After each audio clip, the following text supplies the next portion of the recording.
Have you already made your choice of who you're going to vote for? Well, it's that season. It's that time of year. I've did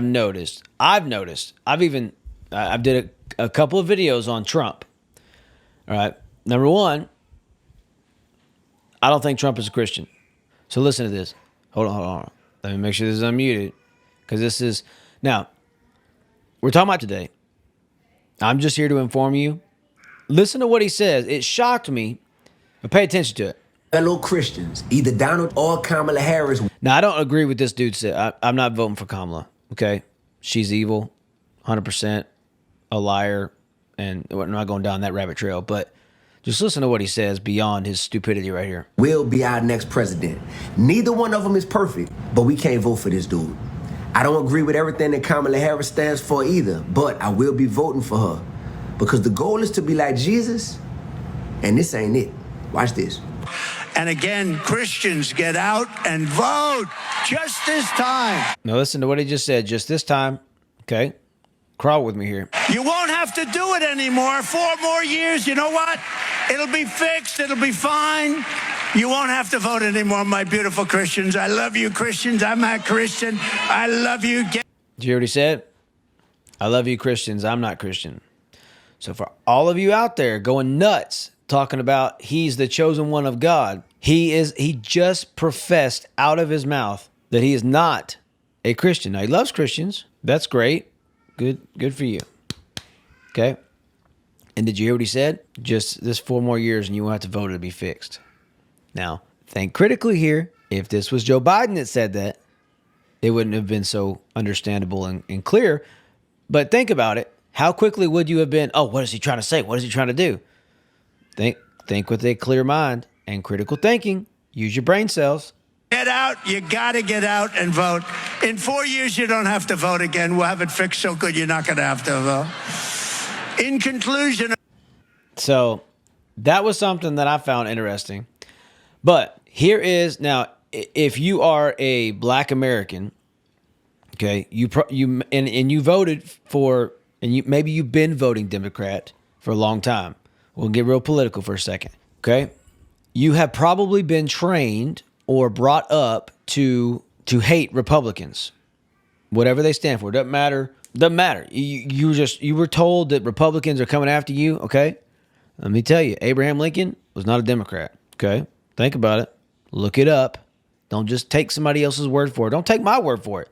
Look it up yourself. Democrats, now listen, Republicans do this too. There's no punches pulled here.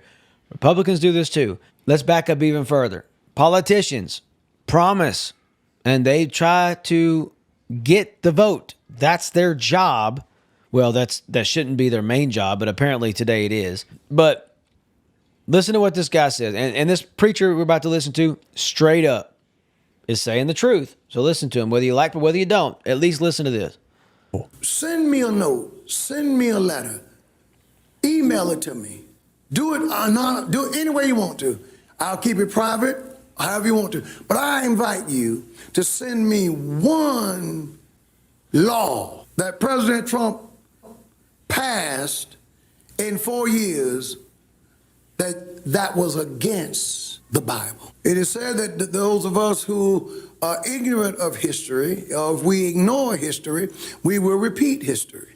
But it seems like to me America is ignorant because we're ignoring the Bible. I'm amazed. Y'all not gonna like this. I'm amazed at of sanctified women. Come on, here we go. And I'm gonna show you in the Bible. Listen, ladies.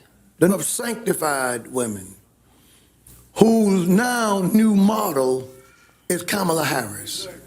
And the sanctified women who are getting the chucks and the pearls. Nothing wrong with chucks, nothing wrong with pearls.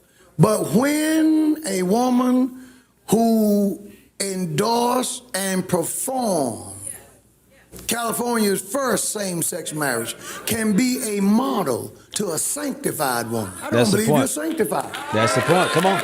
It used to be a model to the sanctified, you had to be sanctified. Amen. And I don't know what African Americans are excited about, given what she did to us when she had the power to do it. Facts. Amen. History doesn't change.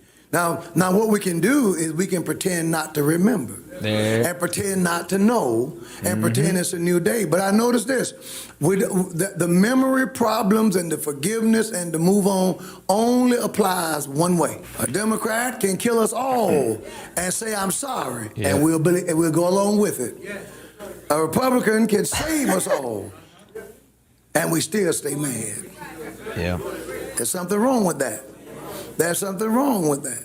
So I'm looking at this, and it's amazing how we're dropping the biblical examples, and we're chasing after things. And God is saying, I've raised up preachers, and I've given you my word to warn you. Yeah. People ask me, why you seem to be political.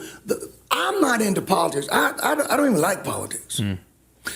Politics are in the church. See, the devil stepped on our territory. I just refuse to give it to him. That's, if you want to understand me, I wouldn't be a good politician. I wouldn't waste my time running for office. It would be a waste of time. I ain't no way in this world I would sacrifice time that I spend with God to hold a public office. That's for someone else. And thank God for those who do, but that's not my calling. But when you pass laws that affects the kingdom, that affects the nation, that are an affront to God, then every God-filled person has to say something. I want to ask you a question, and you can do it anonymously. Send me a note, send me a letter, email it to me. Do it any way you want to. Then he repeats himself again. But think about it. What are we allowing to be examples in our life as believers? If we're saying we're sanctified, why are we holding up in high standard people that have no idea what sanctification is? They have no conviction to live a life of sanctification. They have no conviction to live a life in fear of God. They live their life and they say everybody else should be living according to however they feel, whatever their truth is. If you hear somebody say their truth out of their mouth, like my truth or what's your truth, you should not be following them. You should not be elevating them to a place of honor in your life. That's just the facts. Faith and Failures Podcast.